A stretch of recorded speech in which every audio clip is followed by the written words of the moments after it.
The journey is conversations with ordinary people about stories of transformation and how we may have had setbacks in our life and how we persevered through those, how we've learned from those obstacles, and how they've maybe helped us on our path today.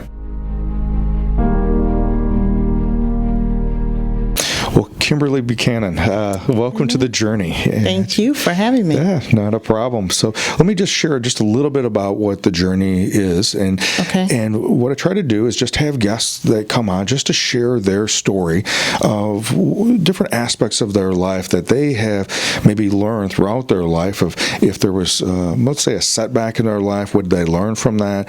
What did they learn as they may have been navigating through their life? Sometimes it's big things. Sometimes it's maybe not so big, but it just ends up being a shared human experience. And so this idea of transformation, idea of failing forward, or recreating yourself is really what we're trying to capture. Okay. So never knowing who is going to be listening, and never knowing what seeds we might be planting for someone else. So again, good. Well, welcome. And so I usually just start off with just asking just about you as a person, and and I know you're a busy lady. But when you have an opportunity to have fun, what do you do for fun? I don't do much for fun. I think just hang out with my girlfriends. I'll probably call someone up for dinner or meet them for dinner and just laugh. Okay. So that to me is fun. Sure. Just laughing, having a good time, and kind of putting the worries of the day aside, so to speak. Sure. Yeah. I've shared this before, but my son is finishing up graduate school, and when he was in undergraduate and he was playing football in college, and I would hear him. He has his room is down in our lower level in our basement, and I'd hear this laughing coming, and I'm like, what is going on? And so I go downstairs, and he's watching a stand-up comedian, and I said.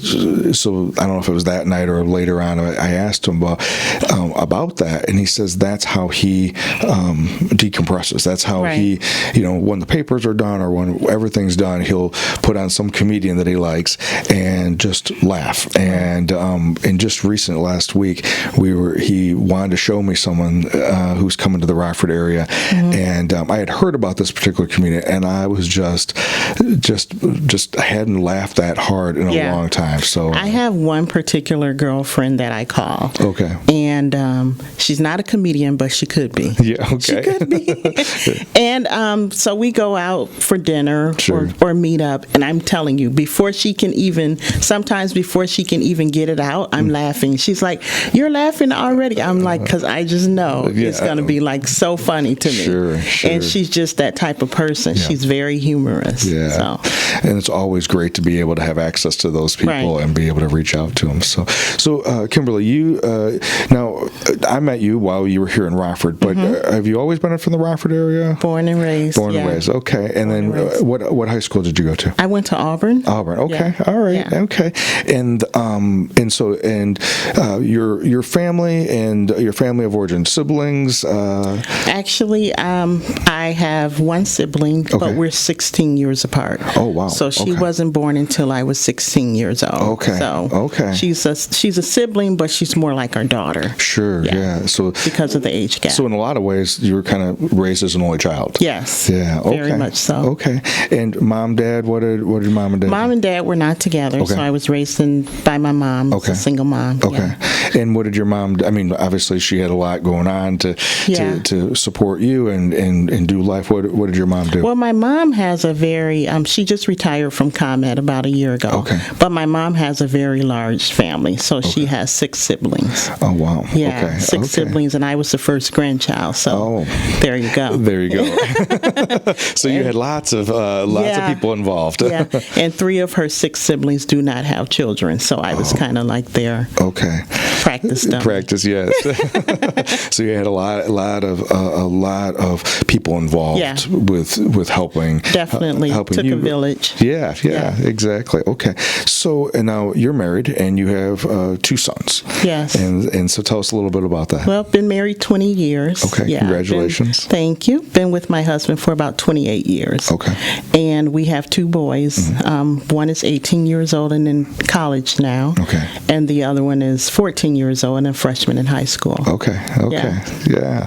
So no, and where's your oldest going to school? Marquette University. Marquette. Okay. Mm-hmm. Okay.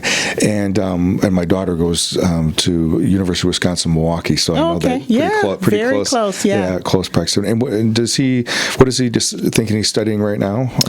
He's studying communications, but he has a minor in broadcast journalism, so he has a desire to be on a radio show. Okay. So he does have a show there at Marquette. Actually, it's the #1 show on campus right now. So, wow, good for him. Good for him. He's doing very well. Well, now if I remember correctly, didn't he actually start playing around with that when he was in high school? He actually started playing around with it at about 9 years old. Oh, wow. Yeah, okay. So he was known as the radio kid around town. Okay. And so he had a radio show that broadcast out of Rockford University. Okay. Yeah, so that was one of the things he asked for as a Christmas gift. Okay. Yeah, so it took some maneuvering, but Rockford University agreed to give him a show. So he started at that point. Interesting. Very early on. Yeah. Interesting. But back then for him, and he did it for a couple years, but it wasn't the popular thing to do. Right. So I think he kind of felt out of place with his peers because he was doing a radio show and they were playing basketball, football. And so it took a while. So he took a break from that, and it took a while for us to get him comfortable with being who he wants to be, regardless of what his peers were doing. Right. And so he really just hit the ground running. We asked him to wait a year before he did anything like that in college. Get in there, get your feet wet, but he didn't do that. So he hit the ground running, and his show went to the top right away. Wow, good for him. Good for him. What's the show typical? What's the platform? What's it typically about? Actually, it's a different kind of platform, which I love. He has a co-host, and then they have a panel of people in the room. Okay. And it's about what's going on in the news. It's kind of like hip hop, R&B is their music, so they do like a top 10 countdown. Okay. But they talk a lot about current events, what's going on around campus, and they have guests in that they interview. But I like the fact that it's a panel discussion. So he'll ask, the panel, what are their thoughts, and they'll all chime in. So very interesting show for a very group of very intelligent young kids. Interesting. And obviously there's an element that must be very popular, and because he's a freshman this year, right? Well, he's not technically a freshman. Right. He did the Running Start. Yeah, he did the Rock Valley program, so he went in with college credits already. But you can say he's a freshman. This is his first year on the university campus. Okay. That's what it was. Okay. So tell us a little bit about yourself and what you do, and I know you have a lot of different things that you do, and in a lot of ways, I think part of that I was fascinated about is that you've kind of created your own world, and with what you do. So tell us a little bit about after Auburn. Did you go to college right away? Yeah, after Auburn, I went to college right away. I grew up with a single parent, and college was never an option for me. Okay. So it was just a matter of which one of these schools are you going to be going away to. So I did go away to college originally to be a news anchor. Oh, really? Yeah. Okay. I did an internship here at WTVO in Rockford. Okay. And I quickly realized that wasn't going to be a good fit for me. Okay. Just news anchoring in general was not a good fit for me. Okay. But I love communications. I love the aspect of communications. I love everything about it. So I started thinking about how can I still make communications a part of my career. Okay. I just didn't want to be in a position where, like a starving artist job, like working my way up and that kind of thing. And so I went back and changed my major to corporate communications, which still allowed me to learn all aspects of communications: PR, marketing, communications, speaking, radio, broadcasting, all of that. And so I majored in corporate communications, and my career path is probably a little unique. I've never applied for a job ever. Okay, interesting. Okay. Yeah, so which is interesting. Yep. I was in school, and I called up Swedish American and asked, hey, I'm going to be graduating soon. I had gotten a job at the Rockford Register-Star, but that's not where I wanted to be either. So I called Swedish American, and I said, hey, my major is communications. Can I come there and learn? You know, do you have an internship? Can I work in the summer? And they said to me, we don't have anything right now, but when you graduate, call us. And so when I graduated, I called back, and she said, well, we don't have anything here, but we'll keep you in mind. Okay, and I'm like, oh boy, here we go. Yeah. And then a few weeks later, they called me back and said, hey, we just had someone go out on maternity leave. Would you like to come and work? And I'm like, yeah, sure. So I went in and I started doing this job, and my manager there became more of a mentor for me. She got me in the International Association of Business Communicators, and she would actually come in on Saturday. So this was an internal communications job. And at that time, they had about 12 locations regionally at Swedish American.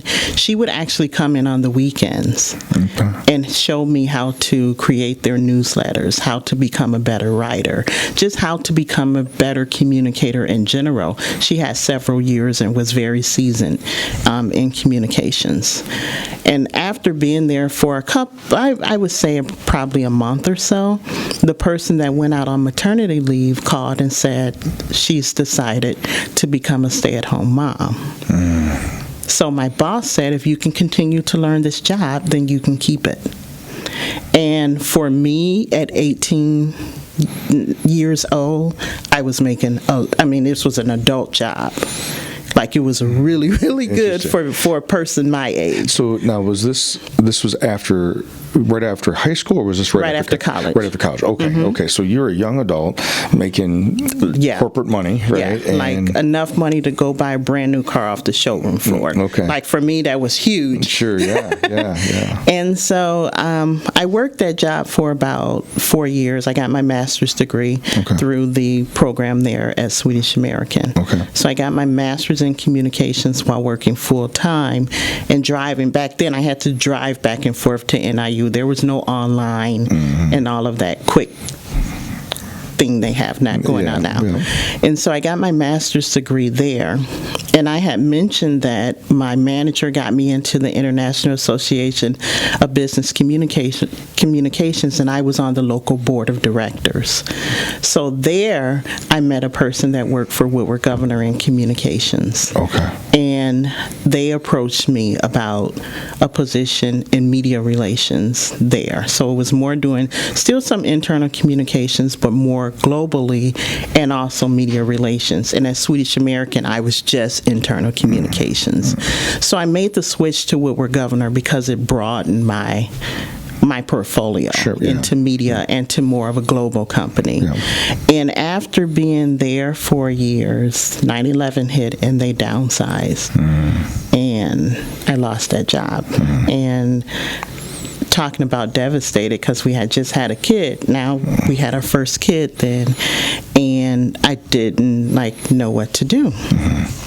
And so at Swedish American and at Woodward Governor, I was in the media a lot. So I was doing media relations. So I was doing interviews, writing press releases. I was doing a lot in the media at Woodward Governor. And word had traveled that I had stopped working. And so people started calling me for one-off jobs. Can you do this? Can you do that? And so I had no choice but to form a company because I needed to invoice them. And I did that for several years. And one of my clients was the Rockford Chamber of Commerce. And they called me for long-term to plan some event for them. And when the event was over, they asked if I could stay. So I became vice president of planning and events for the Rockford Chamber. Okay. So that's how. Interesting. Yeah, that's how that became about. You want me to keep going? No. Well, because it's a lot. Yeah. So with that, there was at some point when you and I first met, there was a point where you were just with a company. You right. were working independently, and so you had consulting contracts, right. and sometimes it was multiple clients, sometimes it was maybe just one client, and there was more that was being asked of you with right. that one client. When you think about all that, the different types of clients, what is it? How is that? It sounded like when you first started, you knew what you didn't want to do, and how you would maybe outgrow something, and going from internal communications to more right. the external or the international. What have you, through that element of it, what have you learned that you what have you learned about yourself regarding what you most like to do? When Kimberly's in that flow, what's the flow for her? I think for me, I learned that I like the planning aspect of everything. Okay. So whether it was communications, whether it was media relations, I like the strategic planning part of the communications. I learned that about myself because I work best on deadlines. And so without a plan or without a schedule, everything goes awry for me because I have a family as well, and I'm very conscious about how do I balance what I need to do over here with my family and everything that needs to take place there. Right. So I learned that I really, really thrive best on the planning, the creative planning part of it. Okay. Yeah. Okay. And I know that obviously that's been there's going to be seasons, right? When you're working with a particular client or working with a particular company, there's going to be it's going to be part of that. You can bring them so far, or you bring them to the level that they need to go, and then maybe it's time then for them to move on or for you to move on. How do you think for you in that element of learning about that, how not to take that personal?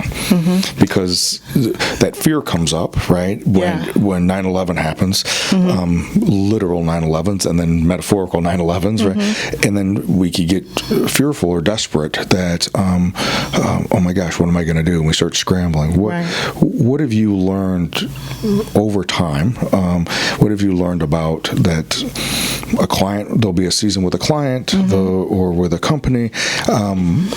What have you done for yourself to not have to take that so well personal? For me, when I started working with global clients, meaning Fortune 100, Fortune 500 companies, most of those contracts were long term. Okay. So I'd be working on a project with them for a year, 18 months. Okay. And so you get ingrained in the culture.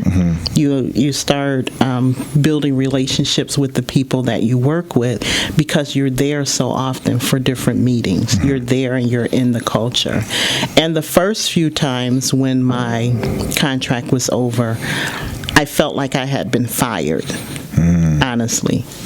I felt like I had been fired from a job. Okay. But after that, I started to communicate a little bit more and anticipate more. Even though they would say, okay, it's a 12-month contract, sometimes they'll extend it for 3 months, and then they'll extend it for another 3 months, and then they'll extend it for 6 more months. So a 12-month contract for me wasn't always 12 months. Sure. It was very often longer than that. And when it was over, it would just abruptly be over. They'll run out of funding or they'll hire someone internally to do it. So it would be an abrupt thing a lot of the times. And so for me, I learned that I needed to, for my sanity, I needed to constantly communicate.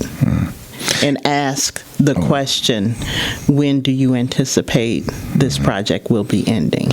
Okay. So I could prepare myself. Okay. Or because once you develop a reputation in that industry, you're constantly getting calls every week from different companies for projects. Sure. But depending on your workload, you have to turn them down oftentimes.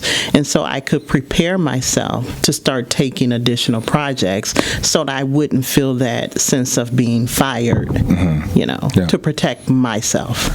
You just brought up something that I hear. I've said it more than a handful of times, and I know I've heard other people say it, is knowing what to say no to, so you're able to say yes to the right, in this case, clients. Tell us a little bit about that. How do you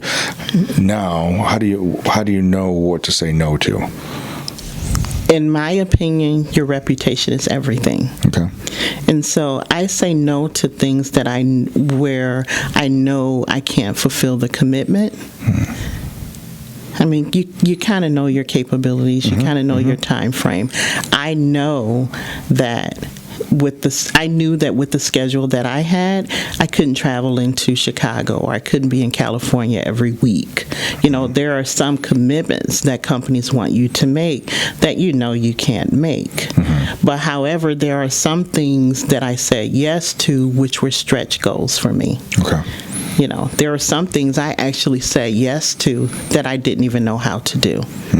Okay. And I would tell myself, I know I don't know how to do that, but I want to learn by doing it. Sure. There was one contract I can recall that I said yes to, and it was going to be starting 2 weeks out.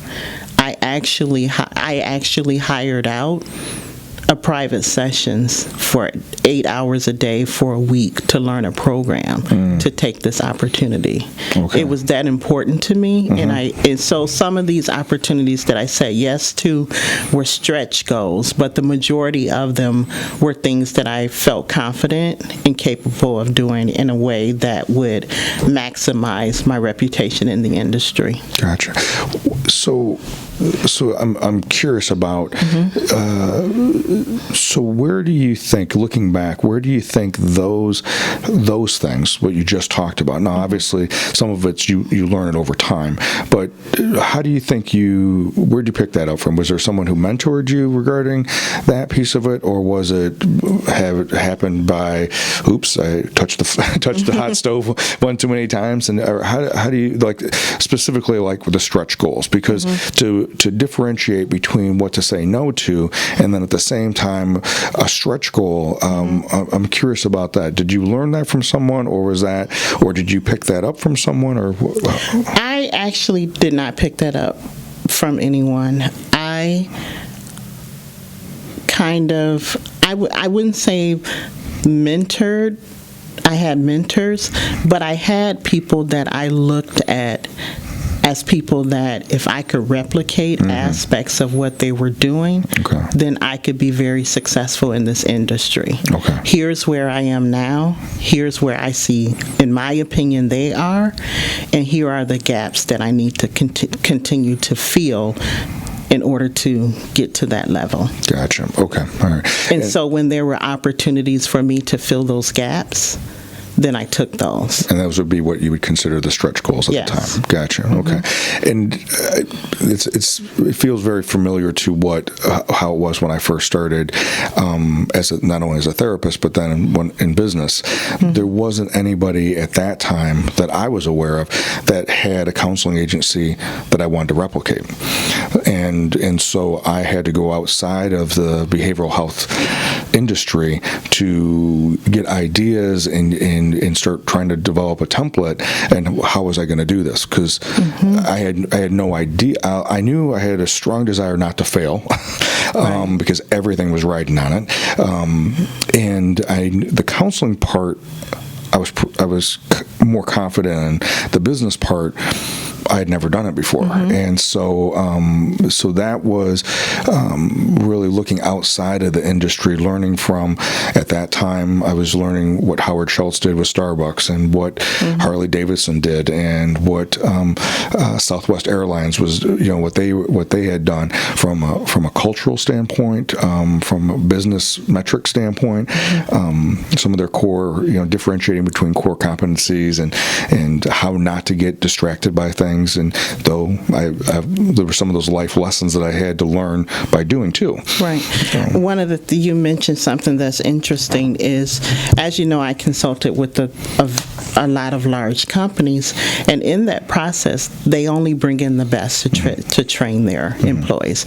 So Dale Carnegie, Harley Davidson, some of those McDonald's, Howard, and they benchmark off of, even though it's a totally different industry, they benchmark some of the best companies in the world and how they do things, and so they bring their speakers in and their trainers.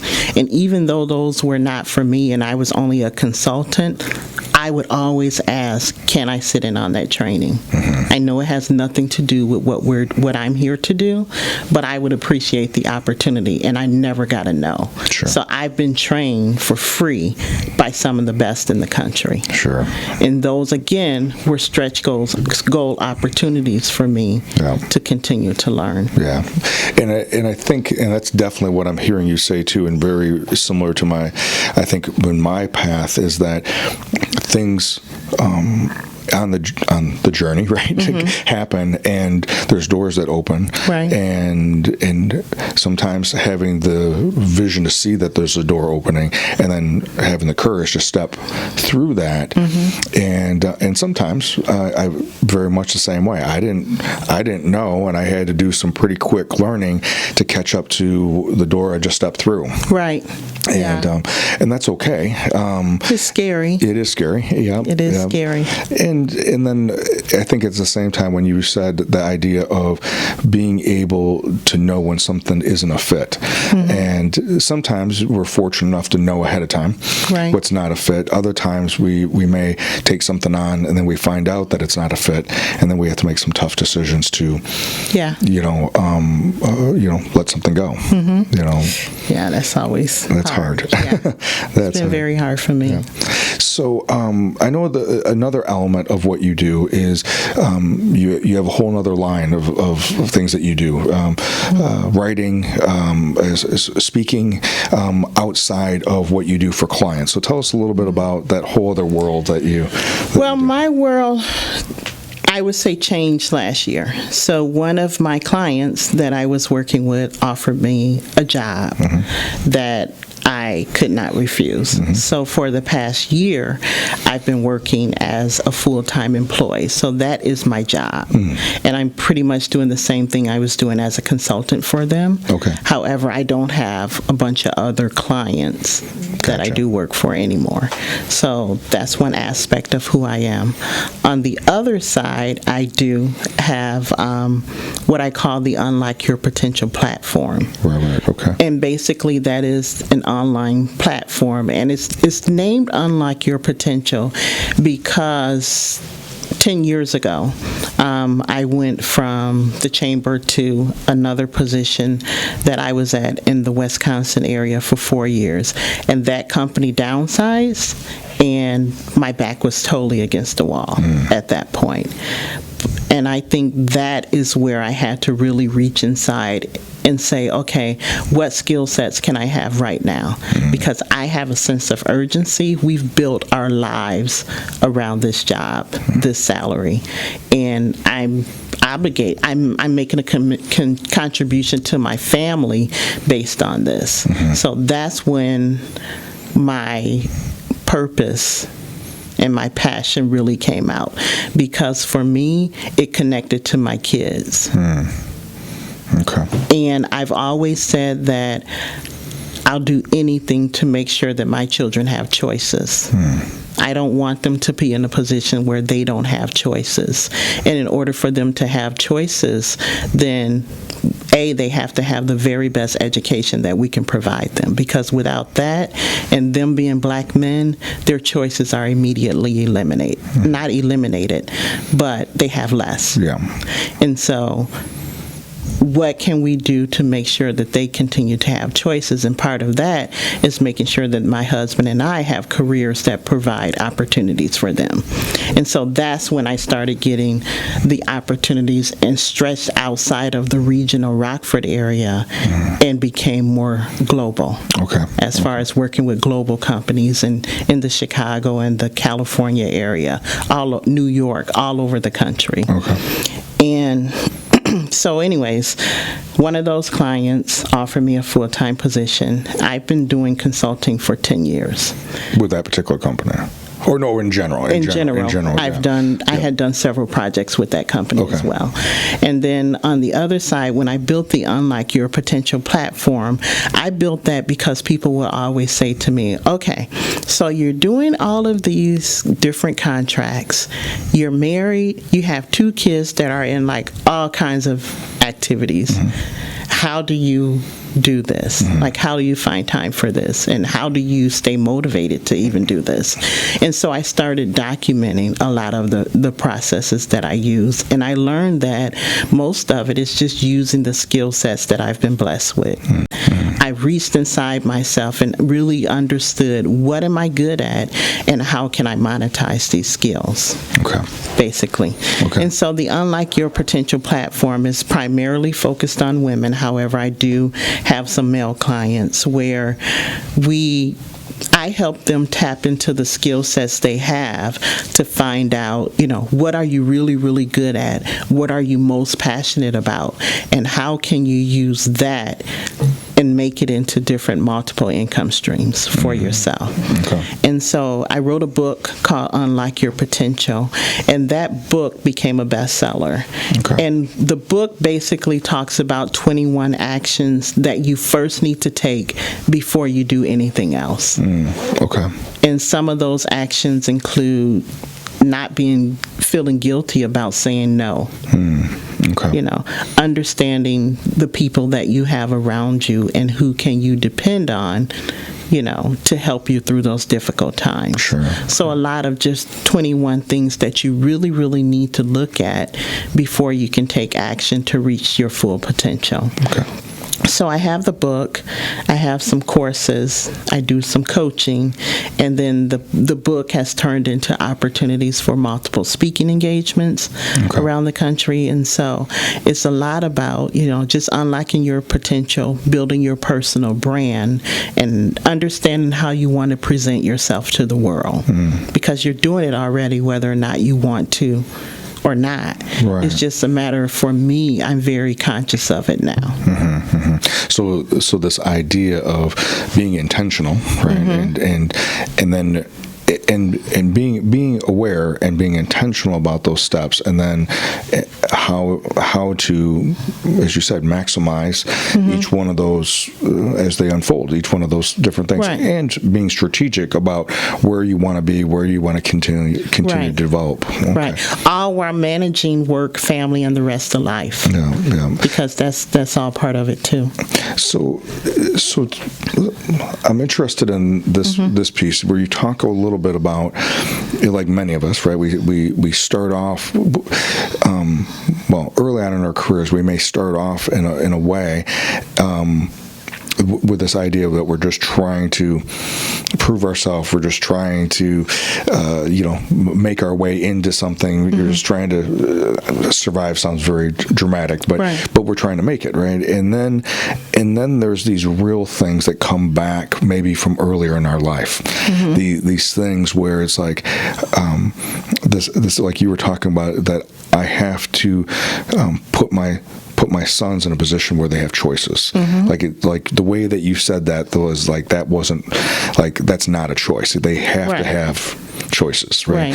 And you want to be able to provide the opportunity for that.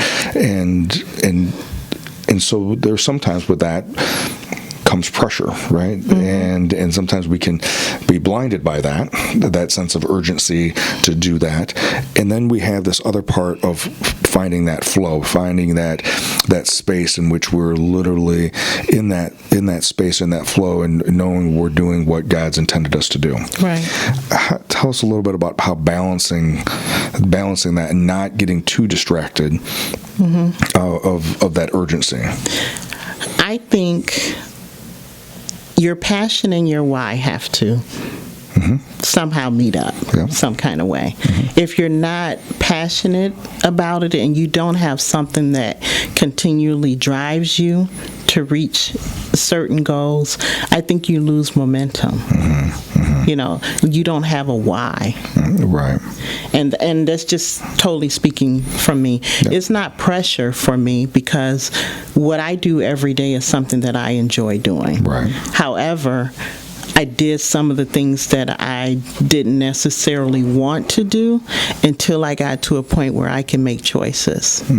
Yep. You know, I had a choice. I was offered an opportunity that I didn't have to take because I was doing very well. But I chose to take that opportunity because I was passionate about what I was doing for them, and I knew that it was something that I can continue to do on a long-term basis. Sure. So that kind of goes to where I don't wake up every day and hate what I do. I think that a lot of people do. I think they wake up every day, they dread going to work, they dread what they do. But I also understand that there's different aspects to me. Right. You know, I'm not one to just do one thing. I'm very talented. I know that I'm very talented, and I know that I have something that can help millions of people around the world, and I feel that God put me on this earth to do that. So that's one of the reasons why I created the Unlock Your Potential platform. I feel like God wants me to share what I'm living and what I'm learning on a daily basis, and I do that through whether I'm sitting down speaking with people like you, whether I'm on stage before 500 women that don't know what they want to do or that hate going to work or that don't have a why. You know, so I can help them clarify some of those things through my story. Sure. Well, and I think that I agree with you completely about that idea of Viktor Frankl talks about this idea of if you know what your why is, you can endure anyhow.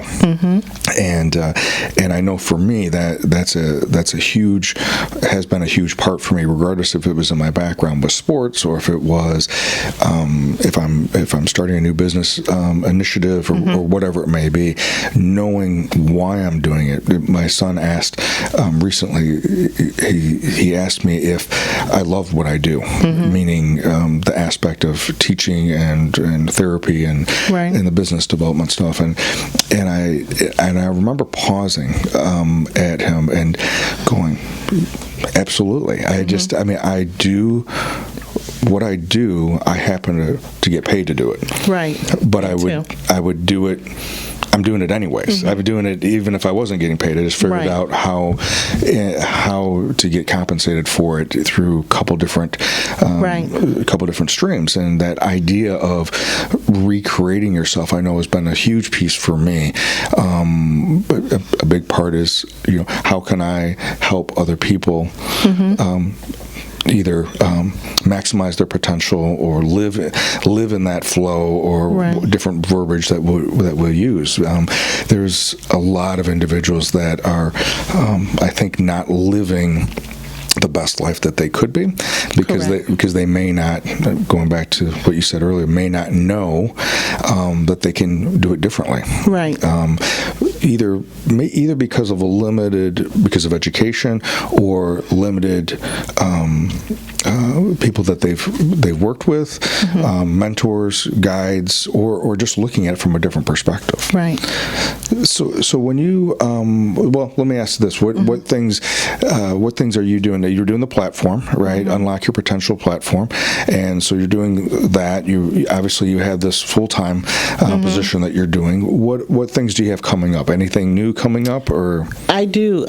We have, the first book became a bestseller, and so in January of 2020, we are releasing an extended and revised edition of the same book. Yeah, I got you. Yeah. Okay. We also just in November released the Unlock Your Potential Planner, which is not so much a planner. It looks at not just your to-do list, but your whole life. And so it starts out with the Wheel of Life. I'm sure you're familiar with that. That looks at all aspects, or the main aspects of a person's life, and help you create yearly goals from that. So throughout the book, we break down those goals into quarterly milestones throughout the planner, and kind of help you to plan your weeks so that you can plan for work and plan for life. And then we have something within that planner called the for your weekends, so that you can release and recharge in preparation for the next week as well. So it's a 12-month planner, and it's a weekly planner that we released in November, which is very popular right now. So. Okay, nice. Okay. And outside of that, just the regular speaking engagements. And I also have a course right now called Unlock Your Superpower.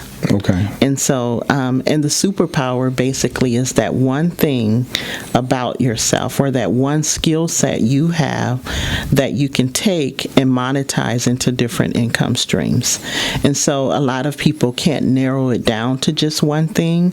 And so what this course does, it's a 5-day course which helps you kind of narrow down to your one superpower that you would be more likely to succeed at if you expanded on it a bit. Let me go with that one for a second. So, I was just having a conversation with someone about this, and I see many times I'll go to a conference, or go to a talk, go to a conference, be very motivated at the time, inspired at the time, and let's say it's on a Friday, and maybe it has to do with something to do with, in my case, it has to do with being a therapist or something along that line, and that's on Friday.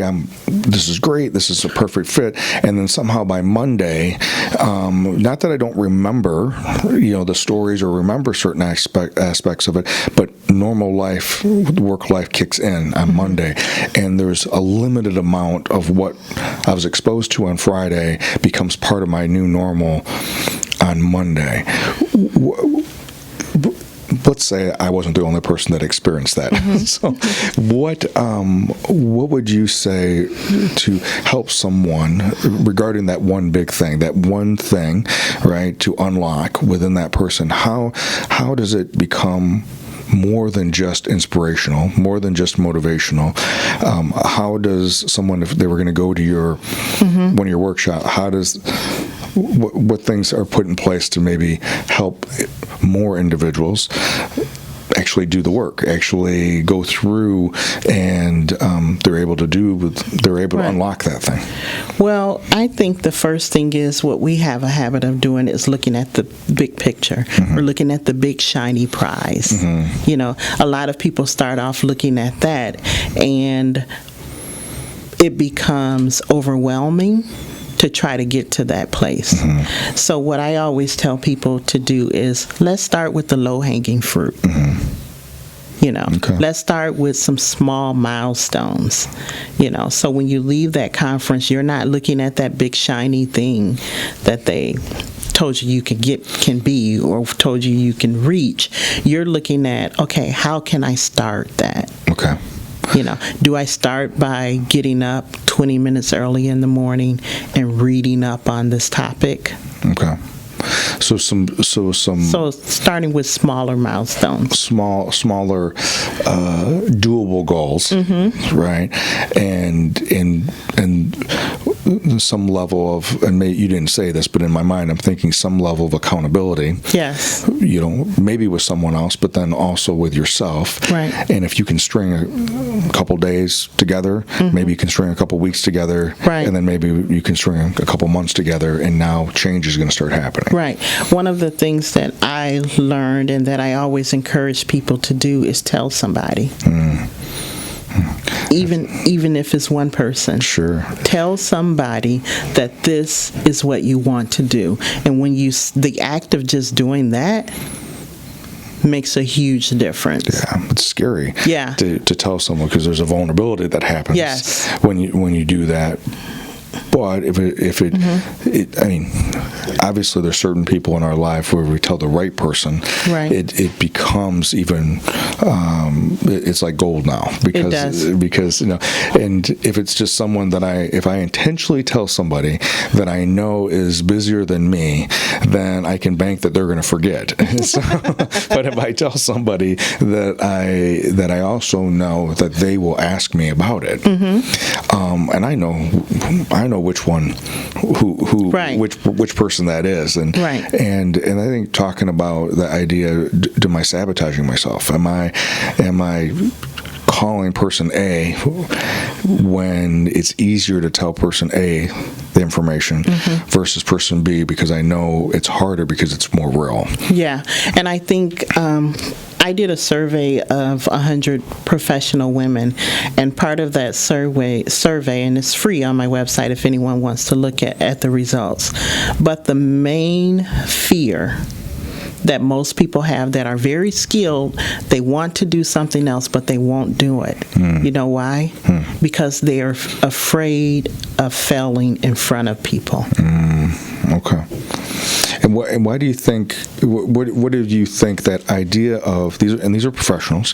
These are individuals that obviously have had some setbacks in their life already. Right. But what do you think is different about that failing? And what does that mean to fail in front of someone? I mean, versus is there a different way of failing? I mean, what do you mean by that? Well, failing in front of people. I think if they put themselves out there, they're already experts in their field and in their small circle of people that know them. They're doing very well. Sure. But if they step outside of what their comfort zone, and to broaden themselves a little bit, then more people are going to have their eyes on them. They're doing something that they already are not comfortable with. And for them, they're used to staying in their comfort zone. Sure. They're used to being the best at what they're currently doing. But they want to take that to the next level where they may not be the best anymore. So that goes back to that stretch goal that you were talking about. That the people who are, they'll stay safe and not stretch themselves. Right. And if you stretch yourself, inevitably you're going to be in front of people. You're risking being uncomfortable, not knowing. Yes. And there's a learning curve. Yeah. I think for me, here, when I was here in Rockford, I was in media relations, so I was in the newspaper all the time, on WZROK all the time. A lot of media and a lot of good experiences, awards, and all of that here in the regional area. However, when I went global and I started being in these huge companies, like the company I work for now has 17 buildings on campus. It's like going to a college campus. Sure. It's huge. And people don't know me. So I'm coming in here, I'm thinking I know it all because people know me here in Rockford. And I go there and I was a small fish in a very, very large pond. And that made me uncomfortable. I bet. And I failed a lot in front of those people. And how, in those cases, how did you, what did you do, when you talked about failing in front of them? How did you pick yourself back up? How did you reframe that to keep going? One of the things I had to do is a lot of times admit that I don't know what I don't know. I'm coming in as a consultant. I know my thing. I know what I'm supposed to do, but I don't know the global aspects of the company, so I need to learn that. I need to learn the culture here. I need to learn your way of speaking, because your way of speaking here and the way you move in this city is totally different from the way they move in Rockford, Illinois. Sure. Yeah. And so I had to catch up. Gotcha. And I had to talk to people to say, hey, how does this work around here? Hey, I've been doing this way. Is that the way you guys are used to doing it here? Okay. No, we don't do it that way here. This is how you should do it. Yeah. Okay. So even though as a consultant for you, one of your big learning lessons is that even though you're getting paid to come in there and have answers. Right. You realized pretty quickly it's more about having questions and asking those questions in order to give them the answers that they need. Yeah. Or help them find the answers that they need, right? Because sometimes I think that's what we end up doing a lot. It's kind of like when you are talking about your platform or your book, is that you don't have necessarily their answers. You're just asking them the questions, right? Because the answers lie within them. And a lot of times, I learned there that I had to listen more. When I first got there, I felt like I had to prove myself. Sure. I had to prove that I knew what I was talking about. And one person said to me, "We know you know your stuff. You wouldn't be here if we didn't think that.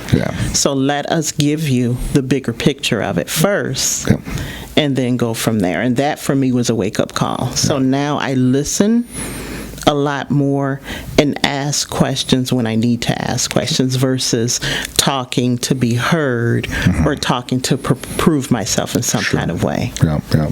Totally makes sense. I mean, I know that is a lot of times in the different things that I do, very similar aspects of it. And so, and I think that regardless if it's one-on-one coaching or if it's executive coaching, or working with a company as a whole, or an individual talking about their own, it's about asking those questions, looking within ourselves, being aware of, what are these urgencies, right? What are these things that are pushing us? Because they can be blind spots. Right. They can give us energy, but they also can blind us. But knowing that as you're honing in on those things that God's placed within you, that those gifts, if we were using those words, and then how do you bring that out to the world, right? How do you bring that out? Right. Because when we're in that flow, things are easier. Yeah, I mean, they're just easier. Kimberly, as we get ready to wrap up, if there was anything that you would want to share for whoever's listening, what would be one thing you would want to depart with or share? I guess my thing would be to just keep going. Don't stop at comfortable. Keep going with your hands shaking, your knees trembling, your voice cracking. Keep going when naysayers say you shouldn't do that. Sure. Everyone has that gut feeling or that something that they're striving for. But for whatever reason or whatever barrier is put in front of us, a lot of times those are not barriers, those are excuses. My advice would be to keep moving forward anyways. Everyone was put on this earth with a skill set. Everyone was put on this earth with something that they can offer to the world. All you have to do is make the choice to use what you have at this moment and start moving forward. You really don't need anything else. Sure. So all of that, I need more education, or I need more money, or I'm waiting for the kids to get older. Start where you are with what you have. That's enough. And like you said, just starting and being able to have those individuals that can help you, right? And I think there's that element of being able to, what things can you do to be aware of how to help yourself be successful, right? Setting up certain things, double binding yourself so that you are less likely to back out of it. And tell somebody. My consultant business really didn't jump off really big globally until I actually picked up the phone and called someone that I had attended a conference with and just started talking to her saying, "Hey, I was laid off on my job. Do you know anything that's out there?" And she's like, "Why don't you consider this? Call this person." And my life changed with that one phone call. Sure. Kimberly, thank you very much for being here. Thank you. If someone wanted to be in contact with you, what would be the best way for them to either get your book or get any of your information or know more about you? What's the best way for them to get a hold of you? The best way to get a hold of me is through my website, and it's KimberlyBuchanan.com. That's KimberlyBuchanan.com. Okay. And there's free resources there for you to get started, or you can reach out to me. I'm also on Instagram at Kim S. Buchanan. Okay. So you can always message me there as well. Perfect. Well, Kimberly, thank you very much for being here. And also, most importantly, what you're doing for people all over, and for men and women as well as for businesses. So thank you so much. So thank you for being here. Just as Kimberly was talking about this idea that we are all created with a certain level of skill sets, and it is our responsibility to uncover those things and move into those things. Though it may be scary, that work is beyond reward. Thank you very much for being with us, and I look forward to being with you next week.